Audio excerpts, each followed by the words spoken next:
Welcome to the Fantasy Pros Dynasty Fantasy Football Podcast, brought to you by Reality Sports Online. I'm your host, Scott Bogman. Follow me on the Twitter at Bogman Sports.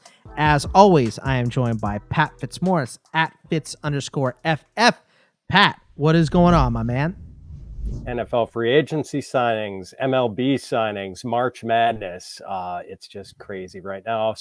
But soaking it all in, man. If you're a sports fan, what a glorious time of year this is. It is. It is very, very glorious. And to join us in this episode to do a 2-round Superflex mock draft with all of the rookies, it's a rookie mock draft, is Cody Carpentier. You can follow him on the Twitter at Carpentier NFL, head NFL draft analyst and player personnel over at Roto Underworld. Cody, what is going on? Are you enjoying the quote unquote off season?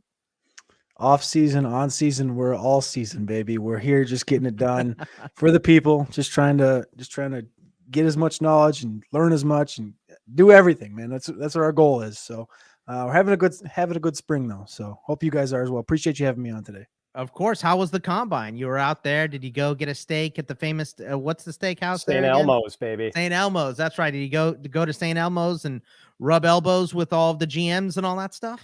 We did. So I went down there with a couple friends over from Roster Watch, and we went over to St. Elmo's. We ordered a drink, and then we were like, so this is part of having people like Alex Dunlap from Roster Watch. Is he's been to St. Elmo's, and he's been to, I think the next door is like Harry and something, but they're connected. The kitchens are connected, so it's the same food, but if you go to Harry's on the corner, it's cheaper. So we actually went to Harry's instead of St. Elmo's. We got a drink at St. Elmo's. We walked next door to Harry's, got a steak, got the cocktail shrimp. I mean, that is some of the hottest food I've ever had in my life. So that was fantastic. But yeah, I mean, the combine was awesome. Met a lot of people, got to kind of just interact with these players. We got to go watch the quarterback wide receiver drills on Thursday night. That was pretty fun. It was just a great experience. Yeah. And I saw you mention it on Twitter. That's awesome. Speaking of St. Elmo's, that like the shrimp cocktail is more famous than the steak there. Just so much horseradish packed into that. Like that will clear your sinuses for a couple of weeks. Alex is like, yeah, I was gonna say right on that was like Alex warned me. He's like, dude, this is the best. He didn't say this is the hottest. He said this is the best. And then I take a bite out of it, and I'm not one for like, I'm not good with the hot stuff. Like I love barbecue sauce. That's like my number one thing on everything. But I think I might have wrecked my tongue for the hot stuff, and he didn't warn me, so I just took a bite, heaping of it, and I was like, "Oh man!" And it hit me just like that. And then he's like, "It's the hottest in the world," and I go, "No." I looked it up; it's literally the hottest cocktail sauce in the world, and yeah, man, it was. It's while we're on the subject of Alex Dunlap, Cody, I got to ask you: did you appreciate the combine being indoors after the infamous rainy practice day at the Senior Bowl? Alex told me a story about how he had to catch a plane right after that practice. So he had to keep his gear dry, his computer and his bag with all his clothes, had to wear it like underneath his poncho. He said it looked like he was 400 pounds that day. So were you able to stay high and dry that day? No, we were together. He came out. I didn't know he had a poncho. He had like a full wetsuit on, and I had my backpack underneath my coat, so I look like the hunchback. And then he comes out, and he's got all this poncho on, this full gear. It looked like he was going hunting or something. And he like is showing me like he's got his backpack underneath here. He's got his like his over the shoulder bag underneath here. He's got everything ready to like go straight to the airport. And I was like, "Where you just come out of the woods with the whole poncho on?" And he's like, "I'm good." And he got soaked, and he's like, "I just got to roll it up." And he didn't really want to be wet on the airplane because I mean that wouldn't be fun, but. I mean, yeah, that was the rain practice at the Senior Bowl was wet. But again, like Malik Willis shined, a bunch of these offensive linemen shined. It was a good practice, but it was not the best weather to answer your first question was the combine being indoors was fantastic in comparison. For sure. Have you guys ever heard that like story of Johnny Unitas and why he was traded to the Colts? And so they did a practice. He was on the Steelers roster, and they did a practice in the rain. And for whatever reason, I guess he was just god awful in the rain. Ball was slipping out of his hand. He probably had the same size hands as Kenny Pickett, right? So the ball was slipping out of his hands. Wasn't good.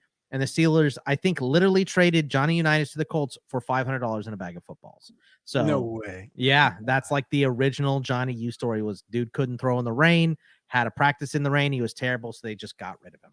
So I get it worked out in the end for everyone. The Steelers do have 6 Super Bowl rings, but Johnny Unitas traded away. But we are going to dive into this show. We're going to do a little bit of reaction of the news, because how can we not? Because there's been so much happening, and then we're going to get into this draft. But before we get there, I got to tell you that we have a giveaway for a Javonte Williams autographed jersey that we're doing right now. All you need to do is subscribe to our YouTube channel, youtube.com/fantasypros. Take a screenshot and submit it to fantasypros.com/dynasty contest. That's fantasypros.com/dynasty contest. And you are entered in. Do it as soon as possible, because this contest does end at the end of March. So please check that out. And one more thing for you here, our fantasy news and scores app will help you stay up to date with all the latest free agency news. You can even follow players that you care about and create your own customized stream of news and alerts. The Fantasy Pros News and Scores app is available now on both Apple App Store and Google Play. So check that out. A little bit of news, a lot of bit of news, but we're going to try to condense this to as quick as possible here. So I'm just going to run down what has happened in terms of skill position players as far as free agency goes. Brady is back. And Pat, I know you heard me talking about this. I said I was not 100% convinced he was done. But for me, it was like, if we get to camp and he's not there, then I'll say Brady is done. But we didn't even get, the lockout for MLB lasted longer than Tom Brady's retirement. So on top of everything else and all the moving and shaking, Tom Brady back in the NFL. Deshaun Watson got cleared for his criminal investigation. So he is back on the market, and many, many teams are diving in on him. The Steelers got a new starter in Mitchell Trubisky. Teddy Bridgewater went to the Dolphins. Carson Wentz got traded to the Commanders. Lots of quarterback news. For the running backs, not as much. We had James Conner re-up with the Cardinals. Chase Edmonds signed with the Dolphins, and J.D. McKissick went to the Bills. For the wideouts, we had Amari Cooper getting traded in the middle of one of my baseball drafts. He was traded from Dallas to Cleveland for a 5th and a 6th. Obviously, Cleveland taking on all of that salary, but at least the Cowboys got something back for him. Also, Michael Gallup re-upped with the Cowboys, and Cedric Wilson is close to a deal in Miami, just in terms of Cowboys wide receiver news. The Jacksonville Jaguars just ruined the wide receiver market by giving Christian Kirk way too much money. Also gave Zay Jones a lot of money. Not nearly as bad as a Kirk deal, but still not great. So they also signed Evan Ingram in terms of tight ends too. DJ Chark bet on himself with a 1-year deal with the Detroit Lions. Russell Gage went to the Bucks on a deal, and then CJ Uzomah signed with the Jets, and Zach Ertz re-upped with the Cardinals. I think that's most of it. So Fitz, your thoughts on the free agent frenzy that we have seen so far in the NFL? Oh man, Trent Baalke just opening the just driving up the Brinks truck. I think he gave Zay Jones. Zay Jones is going to get $50,000 every time he does that weird levitation thing where he gets off the ground. Yeah, man, and they're like, I remember seeing the Adam Schefter tweet yesterday. It was originally reported $84 million 4 years for Kirk, and him saying, "Oh no, it's only $72 million with some incentives." Like, oh, is that all for a guy who's never had a 1,000-yard season? I mean, not that we're holding that against Kirk, but just man, I mean, it messed up the wide receiver market. Other wide receivers like are hearing from their agents Well, this team is saying that they're not going to overspend just because the Jaguars are crazy. Like, that is a phrase that agents have had to say to their players because of these deals. So, yeah, I mean, kudos to Christian Kirk's agent, who is going to be a popular dude. There are going to be a lot of players looking to sign with that guy. So the Brady on retirement really preserves the value of Evans and Godwin, and I can't wait to see what they do at wide receiver or running back. Sorry, like Leonard Fournette. Maybe he just resigns, but if not, I think that's what it's going to be. Yeah, most likely. But man, Brady was just capped in check down, and I understand not wanting to take shots in your mid 40s. But whoever ends up there is going to have a windfall, just a pass catching dump off windfall. Hopefully Godwin is there to capitalize on it, because he was headed for just monstrous numbers this year before the injury. Man, a lot to comment on. Cody, what do you got? Like, what comes to your mind first with this flurry we've seen the last day or two? The Christian Kirk thing obviously has got to be the top of the list. We saw that Devontae Adams was offered $23 million, which is laughable in comparison to these other deals that have happened. Yeah. It's like he should probably be offered 33. And then that's like where it should start, to be honest with you, like in comparison to this other stuff. But Russell Clay, I think, said it best on Twitter on January 8th. He said Christian Kirk with possibly the quietest 950 total yard season of all time. And then he replied to it yesterday and said, turns out this was actually the loudest and greatest 950 yard total yard season of all time. And I thought that just like won Twitter yesterday, low key. And I was just like, but yeah, I mean, the Christian Kirk thing was probably the biggest. I thought there was a few, like the Chargers dominated yesterday, getting JC Jackson, Sebastian Joseph Day was a great pickup. And then obviously Mack in the trade before that. And then today Tampa's made a few moves that are nice. It just leaves you in question, like what Jacksonville's thing, like they bring in Foye Oluokun, they cut Miles Jack today. They bring in Brandon Scherf, great pickup, but it's again, offense. You're going after Laviska Shenault's still there. Now they're going to trade him. It's like you're just bringing guys in and then you're shipping guys out.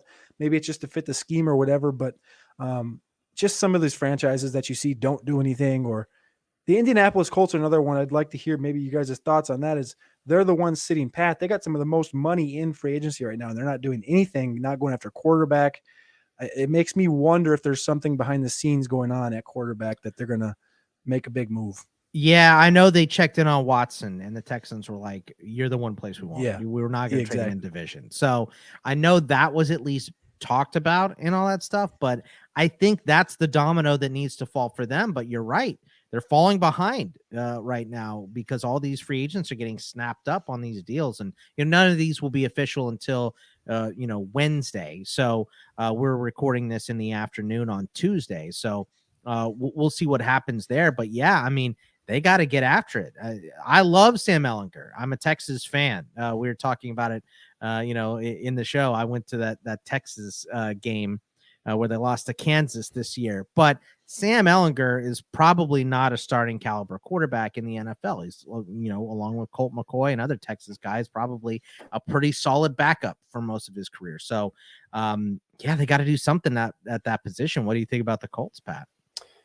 Yeah, like we've heard Jimmy G connected to them. We've got Jameis Winston as a possible fallback. And really Brady sort of added a chair to the game of musical chairs at quarterback here. But I don't think the Colts want to rely on the draft for a quarterback, because I think, as we're going to see in our Superflex mock, maybe quarterbacks are not as coveted this year as they would be in a normal year.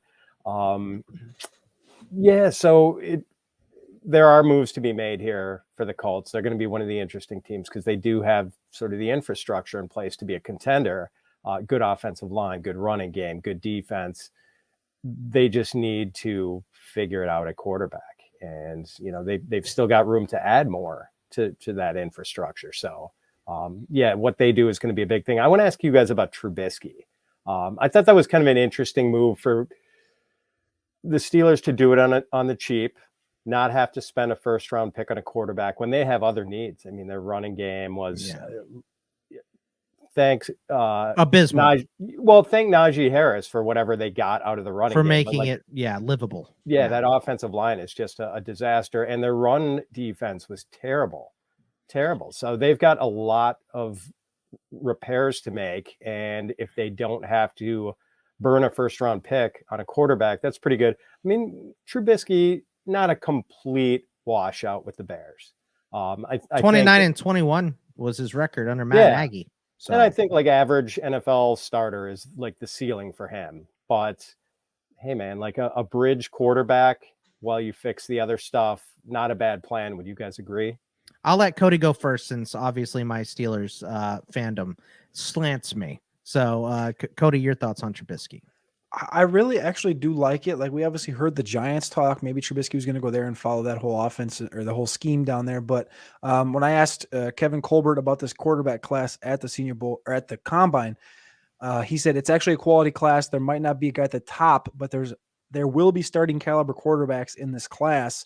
Makes me think they're going to still draft one, but maybe they just bring one in for competition with Trubisky. I think either one of Rudolph or Haskins is probably, I mean, they're going to go in there with probably 4 guys, I would say. And their intentions are probably Trubisky, but I think they probably think a guy like Ritter, something like that, that would maybe entice them. I don't know. It just depends on where they can get him at, right? It depends. Like, obviously, if they've been in on Malik, will they trade up for him? I don't know. I don't think so anymore. Maybe they just stand pat, or they back up a little bit and just see if like a Ritter falls to them, if that's kind of what they want to go with. I don't know. I'm kind of indifferent about it. I think Trubisky and Najee Harris is a decent backfield from a running standpoint. They could run some RPO, but I don't know. I don't love it.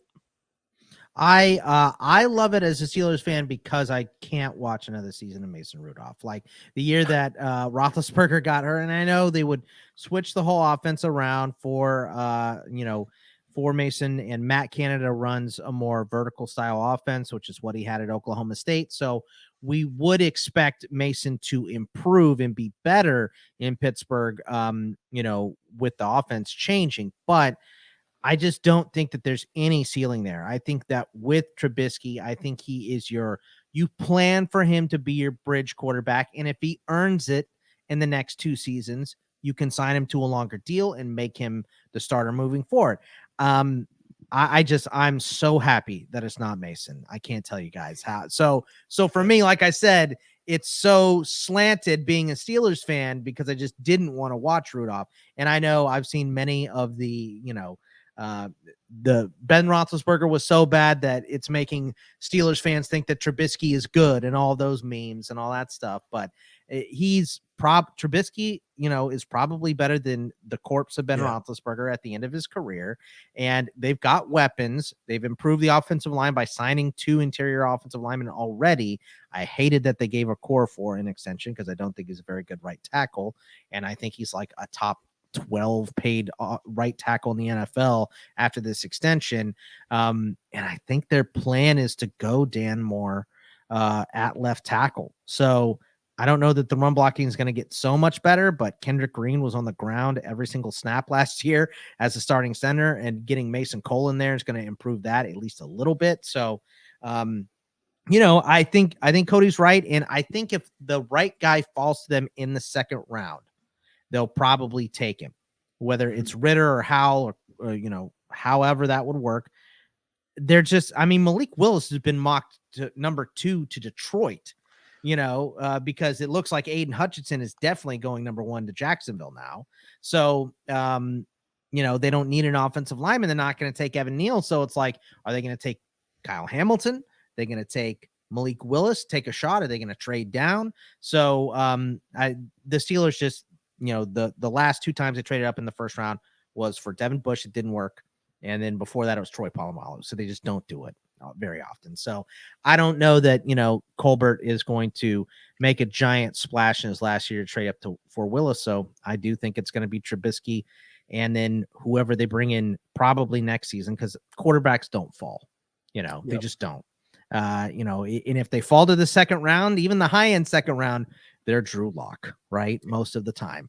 So, that's how it goes. I'm worried about the physical well-being of Steelers fans because I think the first time Mitch Trubisky escapes the pocket and runs for a first down, Steelers fans are going to fall out of their chairs because they haven't seen that in like 7 or 8 years. I'm worried about, them hurting themselves when they fall off the couch. Well, watching Ben dance around in the backfield for years and not go down and screaming, throw the ball at him has not been good for my health. So I'll take a scrambling first down. at any point here. But that is the news. We had to talk about it because so much happened. But let's get into this rookie mock draft. So, Pat, I will let you set it up, explain what we're doing here, the rules, and how long it's going to be and all that good stuff. Okay, so we are going to do a 2-round Superflex rookie mock draft, and we're going to alternate. We're going to let our guest Cody go first, followed by you, Bogman, followed by me. We're doing this as if it's a 12-team league, and so we're each representing a team, I guess, with 2 picks. And once we end the first round, we're going to go back to the top of the second round with Cody's 101 team, then picking 201. So okay, so it's not snake, regular. Not snake, regular, Superflex, not tight end premium, PPR. All right. So with the first pick in the Superflex mock draft, Cody, you're up. Who are you taking? Well, we saw it last week at the combine, Friday night, 4.39 40-yard dash, 5'11", 217 pounds, 95th percentile college dominator. My boss, Matt Kelly, compares him to a light Saquon Barkley. I prefer a mixture of DeMarco Murray and LaDainian Tomlinson. Breece Hall, Iowa State. Wow. Okay. So we're going in Dynasty, we're going with that running back number 1. Now, in your opinion, is there a running back that's close to Breece, or is it Breece, then 50 feet of what, and then everybody else? So, and actually in these running backs, we have Breece in his own tier. And we have a gap, massive gap, Kenneth Walker in his own tier, and then another massive gap. And that's kind of where we're looking at. It's like a tier 1, tier 2, tier 3 is the rest. That's kind of how we look at it.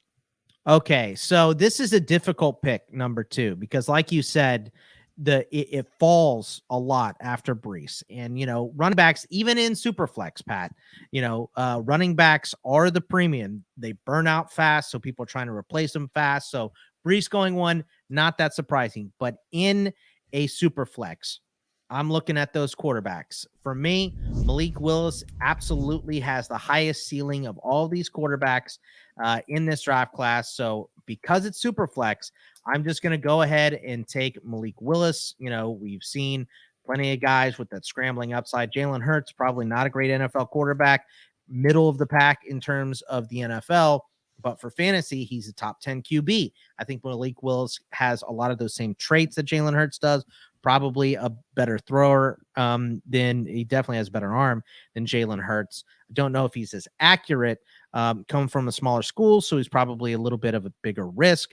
But in a Superflex, I got to take Malik Willis from Liberty with all of that upside at the number 2 pick. So do you like that pick, Pat? And you're up for number 3 here. Yeah, before I make that number 3 pick, I want to ask Cody about Willis, because we've talked about this quarterback class, Bogman, and I am very distrustful of everyone, including Malik Willis here. Like I wonder about, certainly there's Lamar Jackson upside here, but there are also questions about the accuracy and the decision making. I know Cody watched Malik Willis in that rainy Senior Bowl practice. And I've heard Pat Kerwin on the NFL Network say how he won people over that day with the way he was able to drive the ball through the rain and the inclement weather, and how he had the big hands to grip it and rip it that day. So personally, I could not take Willis that early in this draft when there are still some pretty elite position prospects on the board. But I know that's the economy of Superflex, that the quarterbacks deserve to be pushed up. So I'm kind of curious to get Cody's take on that, and maybe, filtered through the perspective of what he saw in Mobile. Yeah, so Malik, that was the big one. That rainy day, the first day of practices, I would be honest with you, nobody really separated themselves forward, and we came away talking about that. We're like, nobody did anything. Kenny Pickett kind of was still. He didn't do anything. Ritter stood still. Malik Willis didn't do really a lot, because weren't scouts saying that Matt Corral had the best day because he was the only one not there? Exactly. So, I mean, yeah, because nobody really improved that first day. And I guess that's a lot of just getting used to your surroundings. Malik isn't built for that anyway, because of the rushing upside that he has. Even Ritter's not built for it. Zappy looked like, Then the rainy day comes. Malik Willis just blows up. He's hitting everything. He's confident. He's out there leading the team. That was when the tides turned. That's when Mike Tomlin's down there following him around the entire practice. I mean, when I watched Malik Willis, everyone wants to point to like the Vic Lamar Jackson thing. I think he's a lot closer to a Tyrod Taylor, Marcus Mariota than he is those other two guys. He can run. He's very good at running, but he's not on that level of Lamar and Vic where he doesn't have those. I don't think he has quite like the loose hips and loose ankles as you see like Vic and Lamar Jackson just kind of like, it's almost like what's that stretchy man or something where he just kind of like gets in and out of everything. The wacky waving inflatable tube man, that guy. There you go. That exactly. So it just like gets in and out of every tackle, like Lamar and Vic do. Malik reminds me a lot more of like a Mariota and a Tyrod Taylor. He's got the massive arm. That's what's winning over everybody. At the combine, he looked great. I think he's picking and choosing perfectly what he's doing. The Senior Bowl, he takes that step. The combine, he only throws. I will be going to the Liberty Pro Day since it's about an hour up the road next week. So I'm really looking forward to seeing him run and seeing him throw again. Again, I like where he's at, but again, this class just overall is underwhelming. When you're talking about a Mariota now and that Tyrod Taylor level, that's just not what we're used to in years past. I still like him and I still have him as QB1, but we're just not on that level of talent as the years past, obviously. All right, pick number 3, Fitz. What's it going to be? Yeah, so I'm going to dip into this wide receiver market, and there's not really consensus here as to the number one, but I think the majority of people like Treylon Burks here at the top of the wide receiver class, and it's a size thing. Like the first time I ever saw him, I thought Des Bryant, like that's what he looked like, but I don't think that's necessarily his game. And we've talked about this, Bogman, like how he can line up in the slots as an X, as a Z in the backfield. And I would love to see him go somewhere where they used him as kind of a Debo Jr. Like used him in that capacity as the big slot, as a guy they're willing to line up in the backfield and have him run routes out of the backfield or even take handoffs now and again. So, and we talked about the nightmare that it would be if he went to Dallas, where maybe Jerry Jones, the Arkansas alum, takes that guy. They do need a receiver now, but man, we'd love to see CeeDee Lamb stay in the slot, and we'd love to see Burks be a big slot. Anyway, so here's hoping Burks lands in the right spot. I'm taking him at 103. Burks is still the number one wideout on my board. I know he has slipped because he ran the bad 40 time at the combine a little bit, but that speed shows up on film. Yeah, was it even bad? I mean, it just running wasn't that big at historical. 4.5. Right. It just wasn't historical like all these other guys, and in a class that's so close, like you mentioned, with so many guys at the top end, any little nitpicky thing is going to make you fall. So I know just looking at like the odds on favorite to be the first wide receiver in the draft taken, I think he's 4th now. Garrett Wilson bumped up to number 1. And I think he's even. I don't think he's minus any money, but I do think he's even here. Cody, your thoughts on Treylon Burks being the first wide receiver off the board in our mock here? First off the board in our mock, I think makes the most sense. I think for fantasy, Burks stays number 1. We've had him number 1. He did take a little bit of a kickback, obviously, from the combine, but still 87th percentile speed score, 92nd percentile college dominator. You can't lie. Like the game speed is a little bit different for him. The 4.55 does make you have question, just because if you're on Twitter for the last 2-3 months, everyone was talking about this 4.39 with 5XL gloves, and everything came in undersized, 6'4", 6'2". 5XL gloves, not even 10-inch hands, 4.39, 4.55, like just disappointing numbers in comparison to what we expected. But when you see the comps come back, and the comps are still, when I tell you Jordy Nelson, Dwayne Bowe, AJ Brown's still in the top 10 for his comps, Eric Decker, like those are still good receivers. We're not going to for fantasy football, those are still Brandon Marshall, like those are good receivers, especially for fantasy football. From the NFL standpoint, you just listed off Wilson, Olave, Williams, all those guys. Like I can see those guys getting drafted ahead of him in the NFL. But for fantasy purposes, Treylon Burks, I mean, I'm leaning Treylon Burks. All right. Well, you are up for your second pick for team 2 here, and your first pick for team 2, your second pick in this draft. So we have the rainbow here. We have got a running back, a quarterback, and a wide receiver. So I highly doubt this is Trey McBride. So who's it going to be with this pick here, Cody? Well, it's the hardest runner in this class, the biggest surprise at the NFL Combine. Almost won the Heisman this year. He did come in a little shorter, a little undersized, I guess, 211 pounds. 98th percentile 40-yard dash, 99th percentile college dominator. Give me Kenneth Walker out of Michigan. Let's keep that rainbow growing.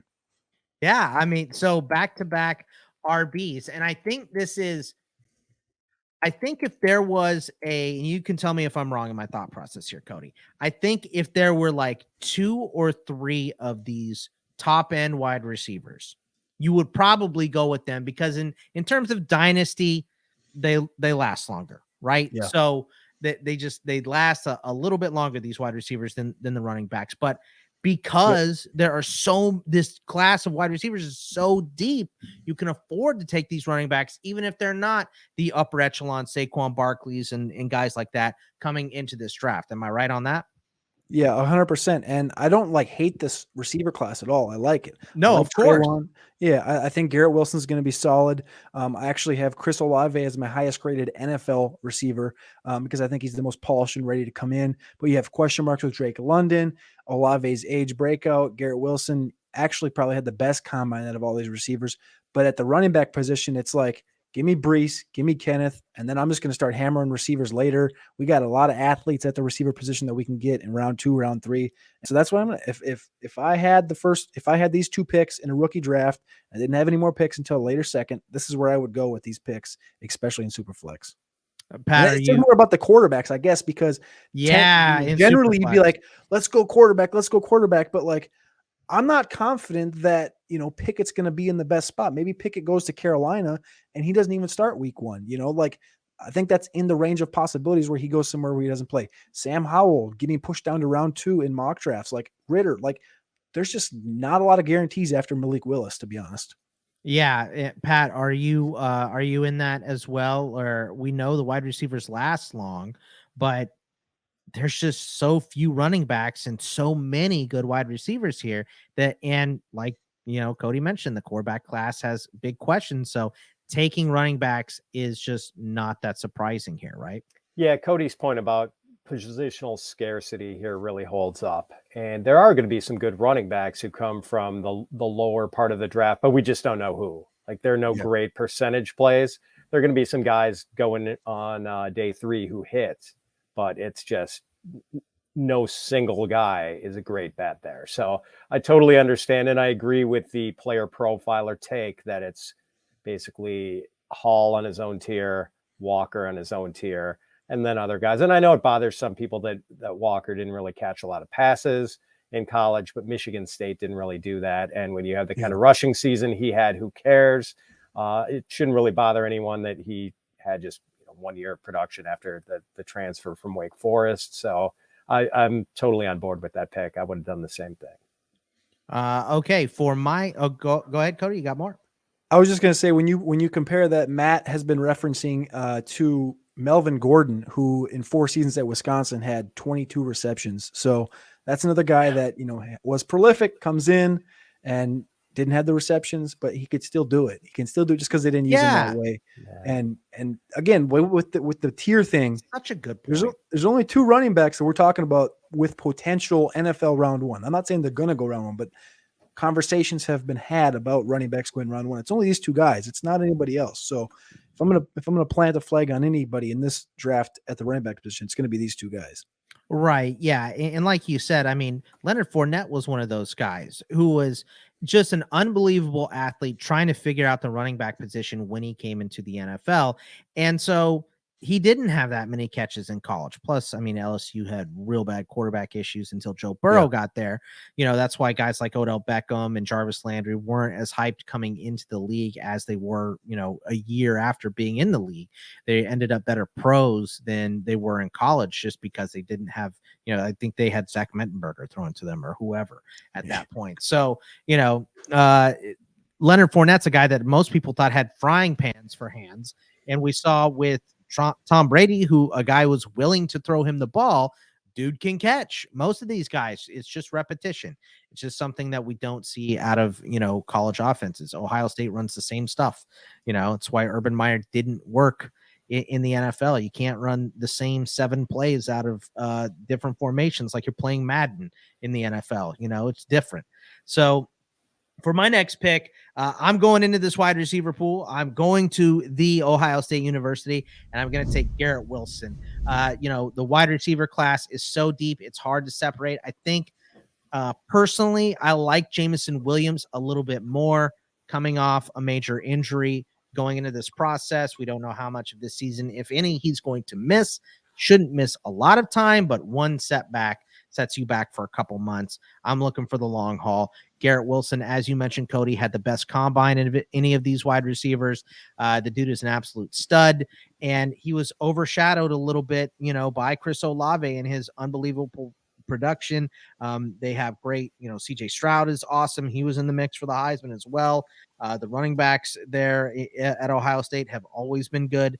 So, but I think this guy, you just see him and he looks different with Big Ten athletes on the field. And he's running past them, running through them, dancing around. I mean, this guy is an incredible wide receiver. And it's hard to separate in this class, but I am going to have Garrett Wilson probably as my number 2 wide receiver behind Treylon Burks. So, Cody, your thoughts on Garrett Wilson?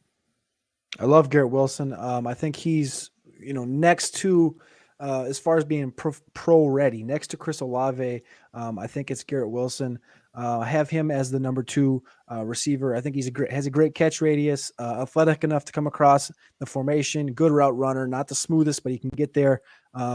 The difference I had between Olave and Wilson was when we were at the combine watching him run the gauntlet drill. Olave was just much more crisp. Alex alluded to Odell Beckham of years past running that gauntlet drill, just being crisp, not leaving that line. Because you remember when they run the gauntlet, sideline to sideline on the white line, Olave didn't leave it. Wilson was a little hesitant, but I mean, these guys are so good. They played together. It's really tough, to be honest with you, to measure 2 guys when on the field together because they can't dominate like you could have seen I guess with Jamar and Justin Jefferson, they did, but it was kind of different because Jamar took that year off. But again, I love Garrett Wilson. I love Chris Olave. That would have been my next pick had you not taken him. So I got to great pick.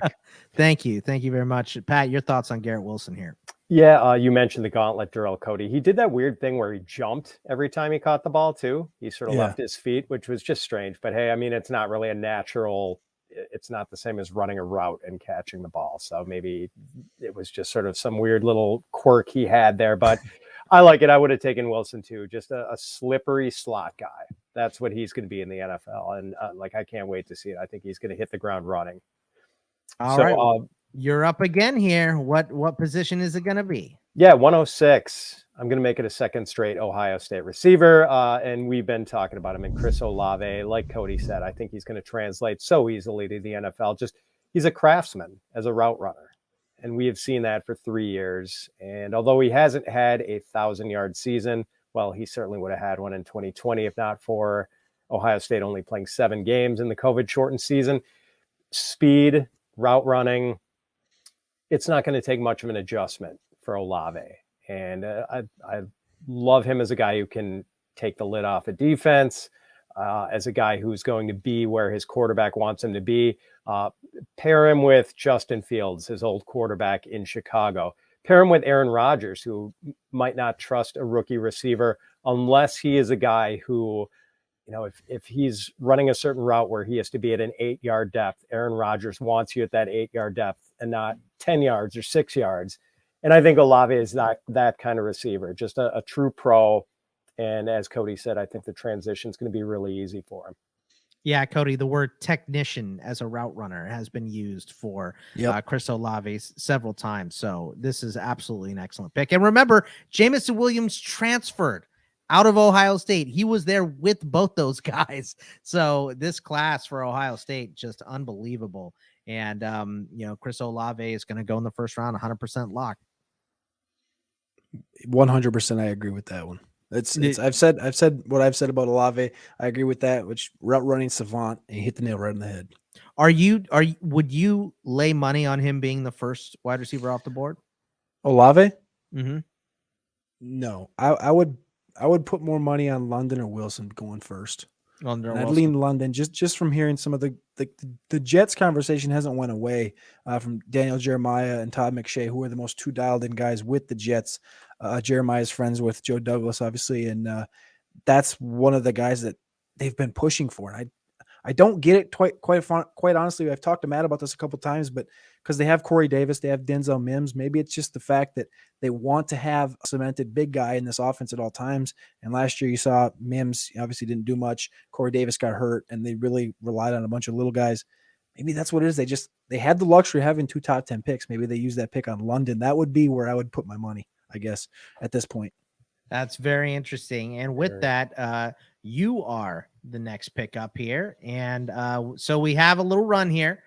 We had running back, quarterback, wide receiver, then running back, wide receiver, wide receiver. So we know you're not taking running back here because we talked about separators. So you're diving into a new position. What's it going to be here?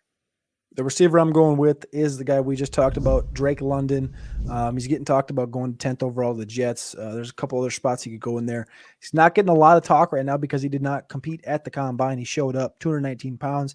He did look a little bit more slight than I expected. I thought him to be a little bit bigger. Obviously, in comparison to like a DK Metcalf, he's not going to be that jacked, but he was a little more slender. He was talking about, playing basketball and being bit and like still wanting to play basketball, which was kind of a weird thing for him to say, but he's going to do his own pro day in April. He's not going to be at the USC pro day. So hopefully he's going to be 100% healthy. We're going to get to see him test out. That's the only question mark I have, but Drake London is my pick. As I said before, 500 yards receiving as a freshman with Pittman, Amon-Ra St. Brown, Tyler Vaughn's on the field. This guy is still 20 years old and has an 18.1 99th percentile breakout age. Yeah, I mean, Drake London is an absolute stud. And the factor in his game is, and it's a lot, I mean, it's probably just because they wore the same uniform, but Michael Pittman, I just see a lot of Michael Pittman in his game, just that guy that he's going to box out. That's why he talks about basketball. He's going to box out a safety, a linebacker, a corner, because he's 6'5". He's a big dude. He's got great hands. He's going to rip that ball out of the air. But the problem with these big wide receivers is they're usually somewhere between Mike Evans, who just is one of the best ever in terms of size and going up and getting the ball and winning without a ton of speed, is that guy, or N'Keal Harry, right? That's the window that we have for these big guys, which is why some of these other guys went ahead of Drake London for us. But if it was, if this is a class from 2 or 3 seasons ago, Drake London is going to be very, very high on the boards. It's just with Olave and Burks and, Jameson Williams and all these other guys, it's hard to separate. So, Pat, your thoughts on Drake London going here? Yeah, why is it always the big guys whose separation we worry about, the rebounder guys? Why are they always Pac-10 dudes like N'Keal Harry, JJ Arcega-Whiteside, Michael Pittman? So remember when they said JJ ran a 4.4 at his pro day? And I'm like, is anyone ever going to trust a pro day ever again? Like, the guy had to take 7 steps to slow down JJ Arcega-Whiteside. So just no way. So the contested catch guys, I don't think London is going to fit that, fall into that well. I believe in the talent too, and I think middle of the first round of a super flex draft is exactly where he should go. So not my favorite receiver in this class, but one of the really good ones. And we've talked about this, Bogman. I mean, there was no size in last year's class. It was a bunch of slot guys. Good class to get a slot receiver. There's some size in this class, and London typifies that. I'm going to round out the upper echelon of the wide receivers with my pick here, and I'm going to take Jameson Williams out of Alabama, who, just to pull the curtain back, if he didn't have the injury, he would have been my number 1 QB or wide receiver, on this board, because you can't teach speed. You can't teach it, and he is so fast. And everyone talked about, I believe it was Mark Ross's first time ever running the 40-yard dash clock, right? So Charlie Casserly had done it for, I think, 17 years or whatever leading up to this class. Casserly, of course, retired now. And we saw a lot of times get wonky real fast. And someone had mentioned if Jameson Williams was running a 40 today, he would have ran a 3.98 with the way these times are going, because there's just something about this speed. Now, look, we've seen some speed guys not work out. Henry Ruggs, they just couldn't get the ball to him in Vegas, right? And obviously he had off the field stuff, and he is gone now. John Mechie also got hurt. We've seen speed guys, just like we mentioned with Drake London, there's and how N'Keal Harry is bad. And I was all in on N'Keal Harry. I thought he was going to be great. We've seen the speed guys not succeed. Ruggs wasn't very successful. John Ross wasn't very successful. But Jameson Williams is so much more than just speed. He's speed plus good route running. I mean, he's not Chris Olave, but he's also not John Ross. Dude can run routes. He can find the holes in zones as well. And he just looks faster. There's a difference. I love Jahan Dotson, and he looks like the fastest guy on the field whenever you watch him. But there's a difference between doing it against Big Ten guys and doing it against SEC guys. And we saw him do it against both of them, because he routinely torched guys for Ohio State, transfers to Alabama, did it against the upper echelon best defensive backs in college football last season, and was the best wide receiver on that team. So I love Jameson Williams. I love the fact that he fell this far. You may be able to get a discount on him because of his injury going in your draft. So Cody, what do you think of Jameson Williams here? I like him. I like the value you just got at the combine, in the interviews. I got speed you can't teach is the words that came out of his mouth. And you just love that confidence. He said he was also 6 weeks post-op, and he was walking. And then when he walked off the podium, I stood right behind him and I watched him walk. There was no hitch in his step. Everything was fine. He said he's working on jogging in the pool already. So, I mean, we're talking 6-7 weeks post ACL surgery, and he's walking and training. So he said he wasn't going to force anything to come back to camp. But I mean, this is an insane value for a guy that could be ready for week 1 of the NFL season as a rookie. Yeah, he's going to miss camp, whatever. But like you said, great separation near the line of scrimmage. I thought incredible body contortions and great catches, great radius. He's just a good receiver all around. And the two guys that I had closest comparable for me was Ridley, Devonta Smith, and it's easy because it's the Bama guys. But that's that exact mold that he played in college. That's right. The exact mold that he's playing in. Size, speed. The speed's obviously a little better than those other guys, but if that's the only difference is he has more speed than them, I mean, I like what I saw. And that's, I mean, those comps get stuck in my head too. Like I just said, the Michael Pittman and Drake London, right? Because the same uniform, they kind of get in there. But look, they're taught by a lot of the same people, so you're going to see a lot of the same skill sets too. So Fitz, what do you think about Jameson Williams here? If he lasts to the Packers, and I'm a Packers fan, I'm going to be doing shots of Jameson all night on draft night, because I would love to see that pairing with Aaron Rodgers. And that's a possibility because of the injury, right? He probably is going to slip to late in the first round. Tyreek Hill type difference making speed. Can you imagine him in Kansas City? He better not go to Kansas City. Like that can't happen. I mean, yeah, come on. I mean, him just one formation of Hill, Williams, and Hardman on the field together with Kelsey as a tight end. I mean, they might as well just run a cross country relay at that point. Just run a track team out there. So these are things that can possibly happen. So Fitz, your third pick in round 1. Who's it going to be?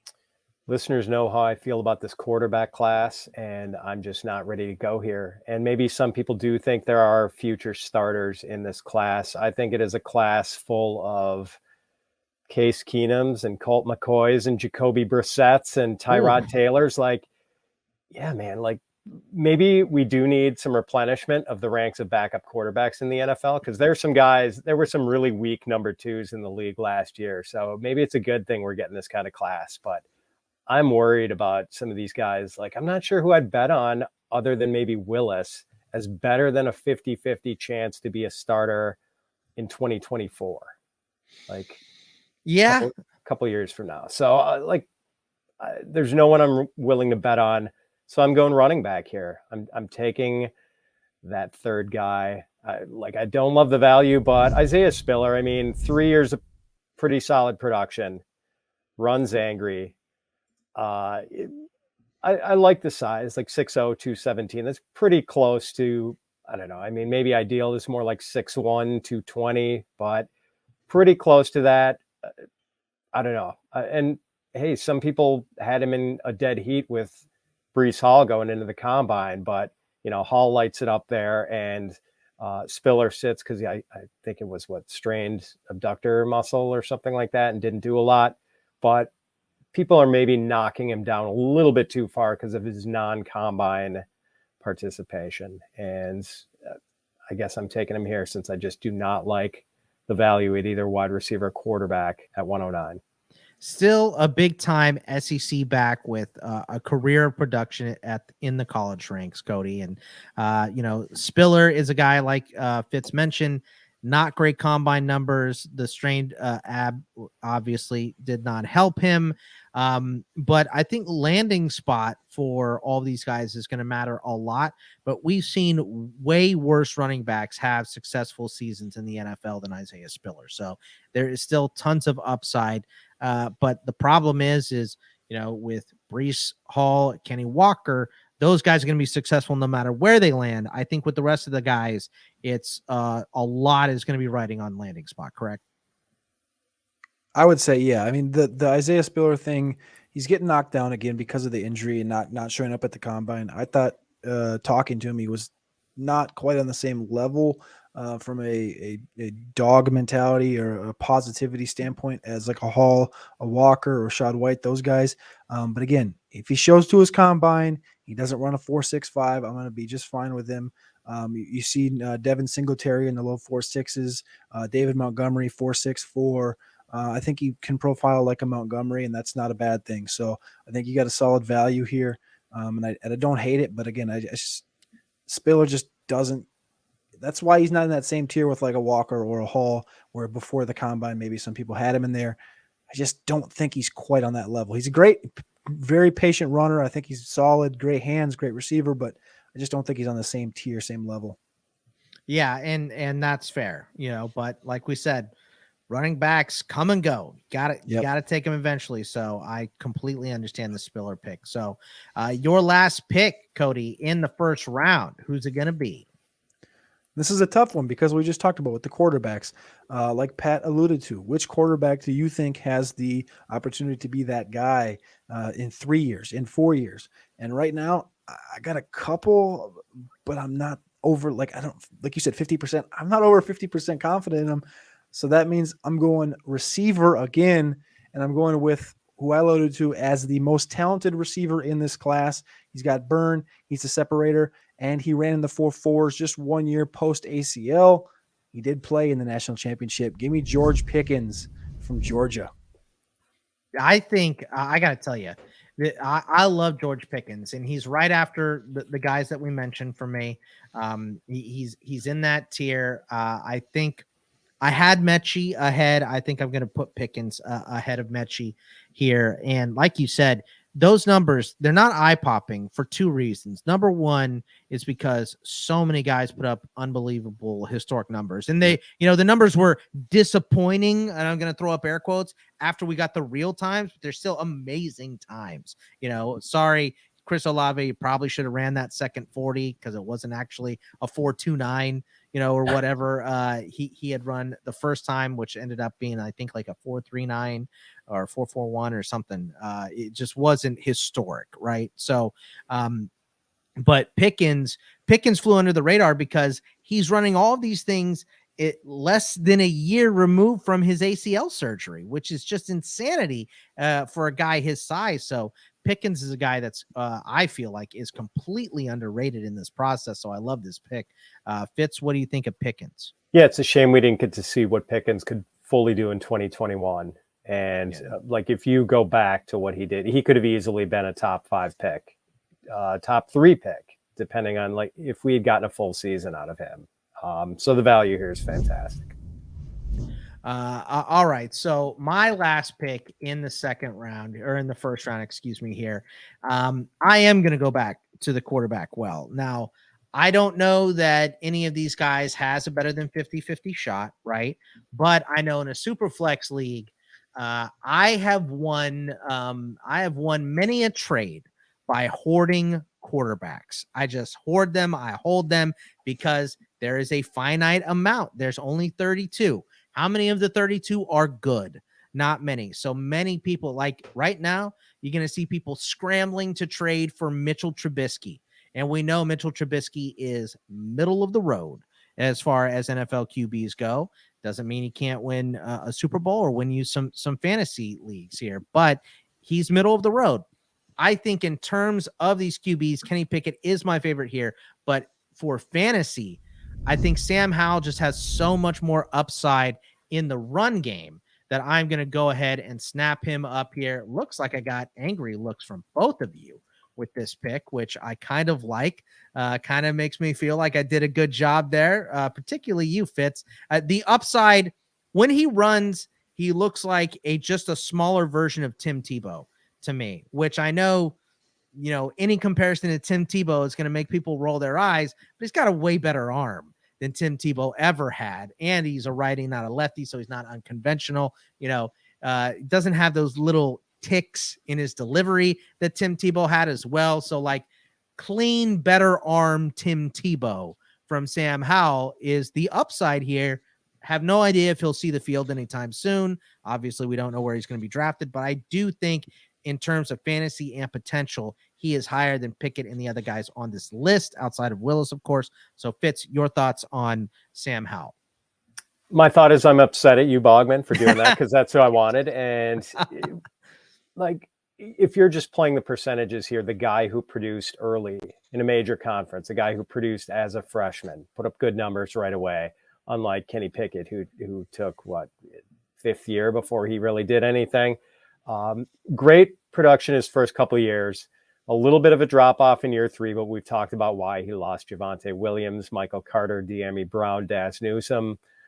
Easy to understand the drop off. And, I didn't love the way he played in the actual Senior Bowl game where it looked like he made about 3 or 4 turnover worthy plays. But I do think he is he's number 2 for me at quarterback too. So I think this is a great pick. The Senior Bowl is a fun event, but I mean, the practices is what. Right. The game doesn't mean much. Yeah. Exactly. I mean, guys that you're practicing with for a week can't really come together and gel. I mean, if you stand out in that game, you can get a lot of love. I mean, I was absolutely sold on Amir Abdullah because he had an amazing Senior Bowl and had an amazing week 1 for Detroit too, but obviously didn't look good after that. But I think I'll bring in Cody back some memories here of Amir Abdullah. But your thoughts on Sam Howell and him being the second QB off the board here? I'll jump into Sam Howell, but to exactly what you just said, I asked Alex Dunlap the same question. I said, why are we leaving on Friday of Senior Bowl week, the game Saturday? He goes, we don't stay for Saturdays. I said, why? He goes, because if we stayed for Saturdays, Isaiah Peed would have been our number 1 running back. And I was like, sold. You don't got to say much more than that. So that worked for me.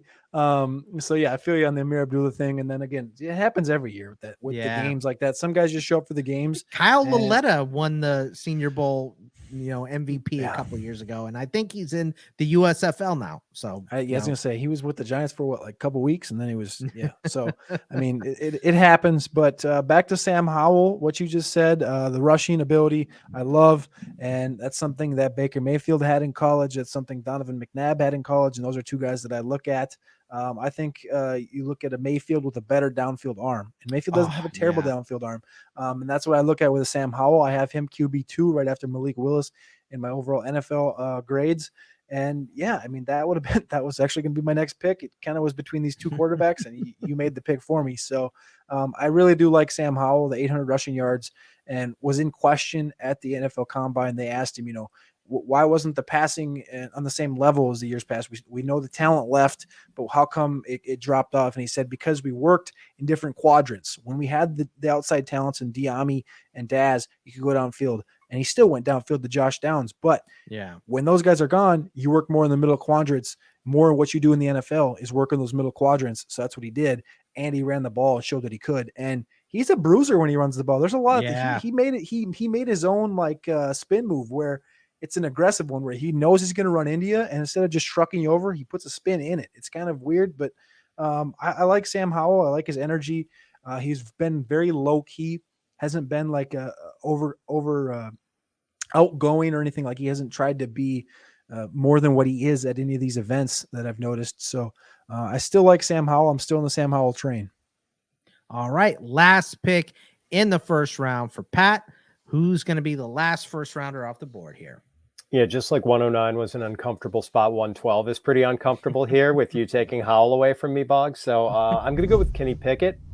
And man, it's hard for me to tout this pick when I feel like Pickett is going to be one of those guys who's either a really good backup or the kind of starter you're looking to replace. And that's kind of where I think he's going to land. But just the nature of Superflex, he gets pushed up the board here because like, I don't know if there's a receiver I'm confident in has superstar potential here. There's still some I like out there, but I just don't think there's a surefire superstar looking guy left anymore, and not really anyone I'm totally in love with at running back here. So I'm going to take Pickett. I do think he's sort of got the makeup where I think he's going to maximize his ability, whatever that may be. I think despite the small hands, despite the really late breakout at Pittsburgh, like I think he is going to be the kind of guy coaches like.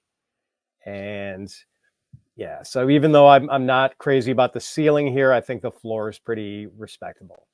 Yeah, I think Pickett's still a first-round pick in the NFL draft. I do think he's going to fall, and, you know, I wouldn't be surprised to see the Steelers snap him up at pick number 20. Played at Pitt, you know, that was something Brady Quinn brought up. I saw an interview with him on PFF, you know, where they were talking about, you know, well, he's got the small hands and the cold weather and blah, blah, blah. And he said, well, if only we had, a 3-year sample size of him playing at Heinz Field in the bad weather, you know what I mean? So yeah, I think Kenny Pickett can still get it done. Plus, like you said, this is a super flex mock, and the quarterbacks, once again, just to reiterate and hit home, if you have a super flex league, you're looking in this rookie mock and you don't like the skill position players, you think it's too early to take one, always take a quarterback because you can sell them for way more than they're worth, even if they're backups, in most cases.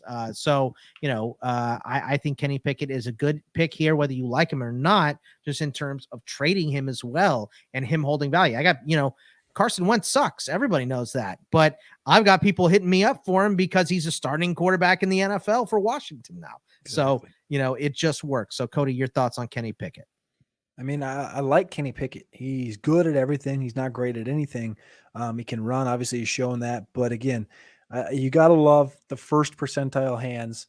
And where I kind of fall in line with Kenny Pickett, and it was a small jab, but where I kind of fall in line is like he's somewhere in between like Drew Lock and Derek Carr. Like, is he going to be Derek Carr? You said, he's gonna fulfill everything he can do, and I think his ceiling is in that Derek Carr area. And I don't think Derek Carr is a bad quarterback. And I think his floor is the Drew Lock area. He's got the speed of Drew Lock, the size, the hands, everything aligns with Drew Lock. And I think he starts at that spot where it's he comes in equivalent to Drew Lock, and then it's like, can you grow into a Derek Carr? That's kind of how I look at Kenny Pickett. So I don't hate the pick either. And again, you're closing out round one in a super flex, getting possibly the first quarterback off the board in the NFL draft. Right. Yeah. So very, very good value. And we're going to move down to the second round. Like we said, it's not going to snake. But before we get there, I got to tell you about Reality Sports Online. By now, most of you have probably heard of Reality Sports Online, the powerful fantasy sports platform where owners get to build and manage their fantasy team like an NFL general manager. But the question is, have you tried it? It's time to go see what all the buzz in the Dynasty community is about. Free agency, multi-year contracts, a rookie draft, multi-team trades, franchise tags, contract extensions, first-round rookie options, automated contract and salary cap functionality, and much, much more. Think it sounds complicated? It's not. The best thing about Reality Sports Online Fantasy Front Office is that it doesn't take any more time than a standard league. It just requires more strategy. Think you're among the fantasy elite? Well, then test your mettle on this platform. Still not sure? You can test your general manager skills for free FREE in a mock free agency auction right now. If you like what you see, use the promo code FantasyPros to receive a 10% discount on your team or league today. Fantasy just got real at realitysportsonline.com. Cody, you are up with the first pick in the second round. So just to break down the first round once again, 3 quarterbacks, that would be 2 running backs and 7 wideouts. So lots of wideouts gone. Who is going to be number 1 pick in the second round for you? So you start out 101 of a super flex and you think you're going to get a quarterback, but instead you go running back and you come back at the 201 in super flex and you take that quarterback right there with Desmond Ridder, 6'3", 207, 97th percentile 40-yard dash, 4.52, unreal. Again, this guy started a boatload of games in college. He's got the speed. He's got the arm. The arm isn't overpowering, but he can make all the throws. And right now, if you look at the NFL Draft Index over on playerprofiler.com, he's mocked at the 34 spot. 34.4 is the average landing spot per NFL mock drafts. That would be in the Detroit Lions range. Somebody he said he was close comparable and he mocked himself after was Jared Goff. We have a Franken comp inside we haven't released yet of Tannehill / Jalen Hurts type of guy. And we're ahead of consensus on Desmond Ridder. I've just been holding out on drafting him because I thought I could get him in the second round, and I did right here with Desmond Ridder at the 201.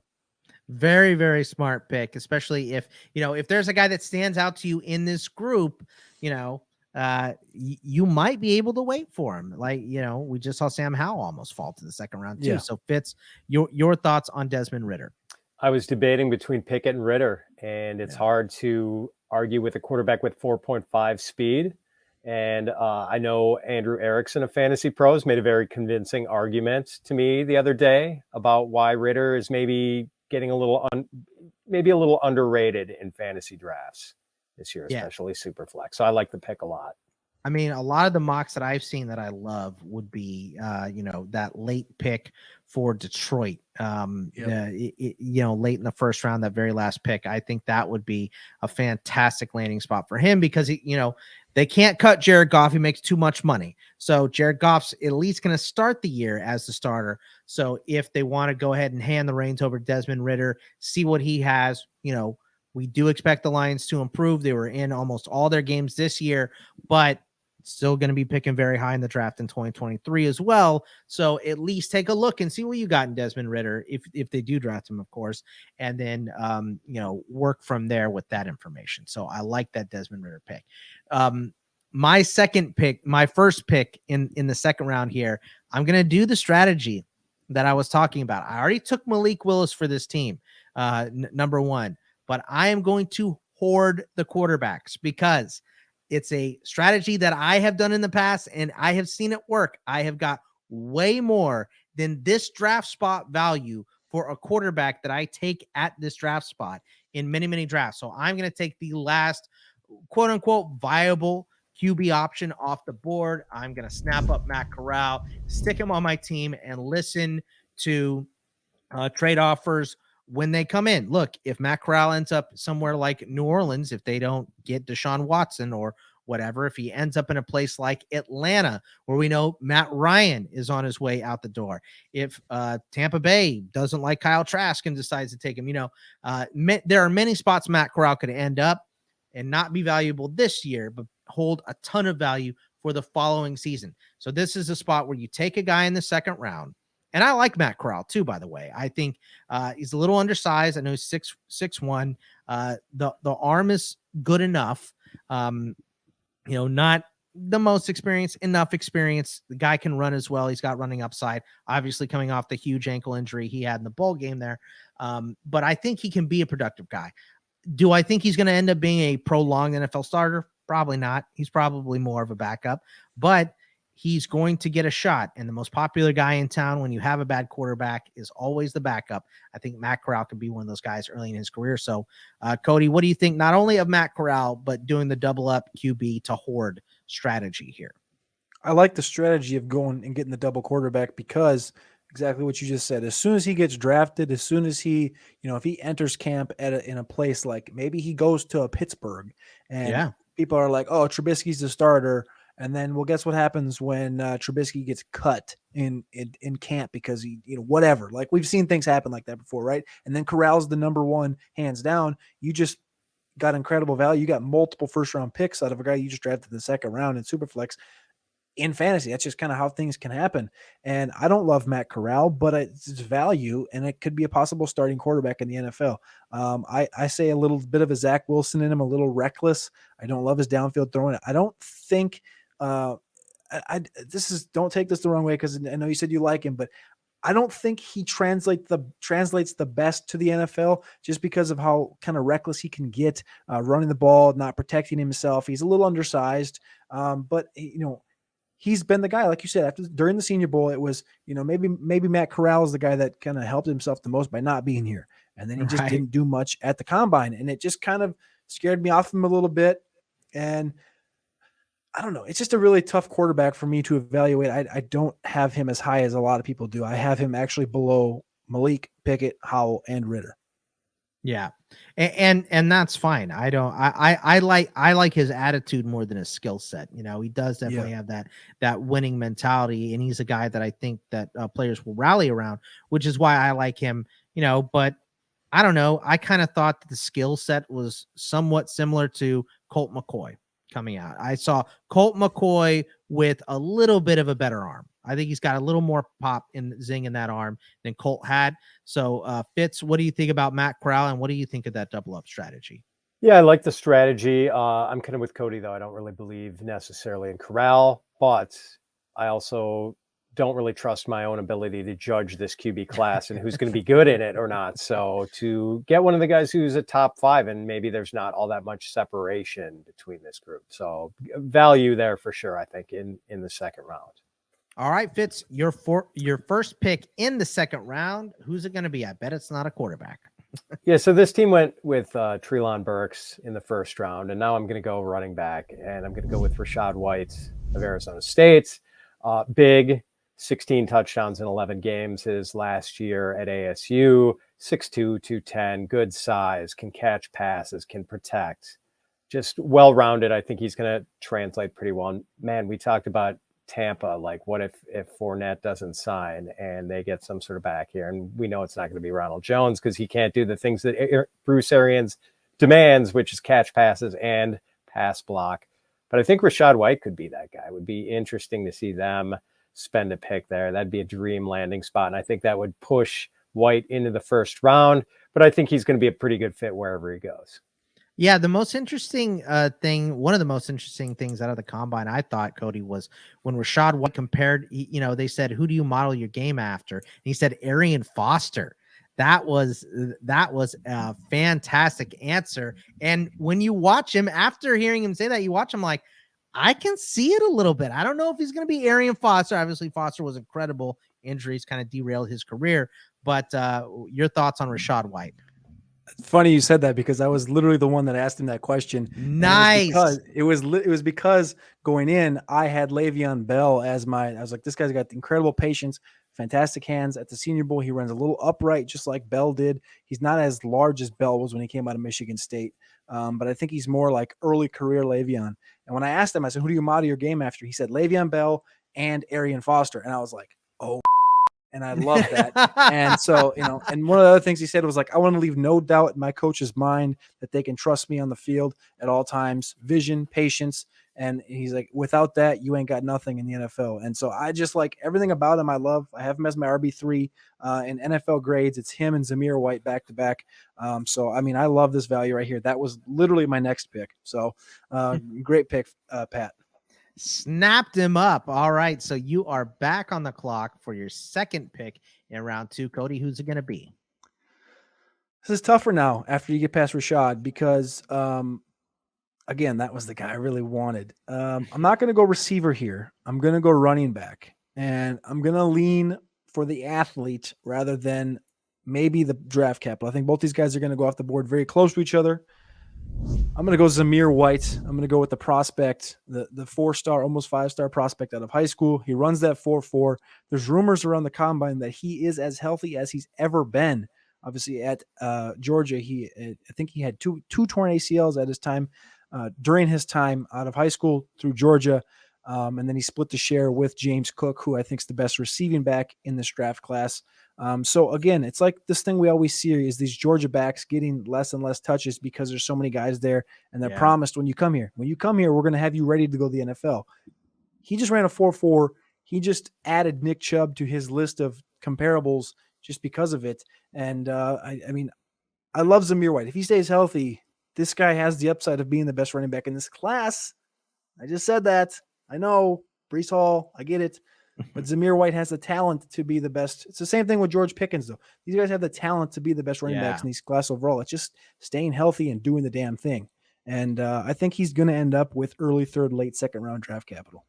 Yeah, Zamir White, definitely a guy that can be a better pro than a college player, like you said, because he could get the workload in the pros. I mean, Eli Mitchell is one of those guys who was in a 3-back system at Louisiana. He comes in the NFL and he's the second back, quote unquote, for the Niners. They give him the most carries. He only lasts in 11 games because he hasn't taken a workload that big ever in college.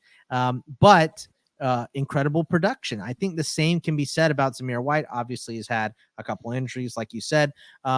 Fitz, what is like a dream landing scenario for a guy like Zamir White and others of his ilk? There's guys like Brian Robinson in this class, Rashad White, another one. You just mentioned Tampa Bay as one. I think Kansas City's always on the board, although they did just take Clyde Edwards-Helaire, so I don't think they're going to be going running back. McKinnon looked great at the end of the year, too. But what landing spot would you love to see a guy like Zamir White land in? You have any ones off the top of your head, Pat? Oh, Tampa and Kansas City are two of my favorites. I still think there's room for someone in Miami, even with the Chase Edmonds signing. Man, who else? Like the Texans, just like they need someone. Get somebody. Yeah. So he's going to get carries if he goes there. But I like that pick. And I got to admit, I was doing some scouting on Cody before this. I was looking at the player profiler rookie rankings, and I saw that in Superflex, they have Zamir White, I think, 14th, Cody? Is that right? Like you guys, yeah, I'm pretty sure in the rookie Superflex rankings, he's top 15 for you guys. So, man, and that's, yeah. That's you, that's Josh Larkey, that's Matt Kelly. So that is a meeting of the minds on that, and that's 3 minds I respect. So Zamir is a nice pick there. Yeah, I mean, Atlanta, just give them somebody to run the ball would be Atlanta too, fantastic too. Just either a landing spot where the offense is great or the options are abysmal is always good for a running back coming into the NFL. So my next pick here, I'm just going to go with talent. I think that Jahan Dotson is by far the best player on, maybe not by far, but by a decent margin. I think he is the best player on the board right now. I know I took a wide receiver for this team already in Garrett Wilson. I'm just going to assume that we're okay in terms of position scarcity. I'm going to take Jahan Dotson. Like I said, the guy looks different, and this is against, Big Ten athletes. Big Ten isn't the SEC, but it's still one of the best conferences in college football. And Dotson makes those guys look like they're all running in quicksand by his speed. He can snap off a route. I mean, Marquise Brown is a pretty decent comparison for Jahan Dotson. I don't know if he's as fast as Marquise, but I do like him getting in and out of his routes by snapping them off and by using that speed as a weapon. I really like Jahan Dotson. Problem with wide receivers is always landing spot, right? It's different if you land in Tampa Bay or if you land in Detroit, of course. But I think that Jahan Dotson is I think there's maybe 2 other guys that I think are going to be successful no matter the landing spot, but I think more is tied to the other guys in this class. So I think just in terms of skill, Jahan Dotson is the best player on the board. Cody, your thoughts on Jahan Dotson? I liked Jahan Dotson going into the Senior Bowl, and then he opted out. We had a lot of question marks. Is he going to come in? There was rumors of 5'9". He did come in at 5'11" at the combine, and then he runs a 4.43 when there was conversations of 4.3.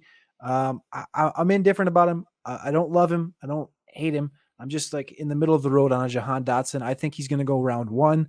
I think he's going to be one of those guys. Like I said, like Kadarius Toney last year, we didn't expect it. We didn't think it was going to happen or should have happened. But I think Jahan Dotson is going to be that same guy that he's going to go at the end of round 1, maybe like a Buffalo. I would love that situation where he goes in there with a Josh Allen. You got Diggs, you got Davis.